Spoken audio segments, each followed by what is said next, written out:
তো যাই হোক, ভাই মূলত চলে যাচ্ছে আবার এখান থেকে সিএনজি দিয়ে উনি ওনার বাসার উদ্দেশ্যে রওনা দিবে। তো এখন আমিও আমার বাসার উদ্দেশ্যে রওনা দিব, যদিও বেশিক্ষণ টাইম লাগবে না, বাইক দিয়ে যাব।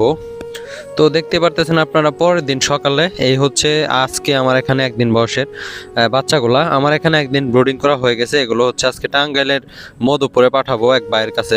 তো যদিও গতকালকে পাঠানোর কথা ছিল, কিন্তু আসলে ওইভাবে সময়ের জন্য পারি নাই। আর হচ্ছে আমার যে টাইগার মুরগির বড় বাচ্চা, আপনারা হয়তো গতকালকে একটা ভিডিও দেখছেন, তো ওইটা নিয়ে একটু ব্যস্ত ছিলাম, ডেলিভারি অনেক ঝামেলা। আজকে সকালে কিছু বাচ্চা ডেলিভারি হয়ে গেছে, আর এখানে মোটামুটি দেখেন এগুলো রয়েছে এখনো। তো বিভিন্ন জায়গা থেকে বাইরে অর্ডার করছে। আমি চেষ্টা করব আপনাদেরকে শুরু থেকে শেষ পর্যন্ত ভিডিওগুলো দেখানোর জন্য।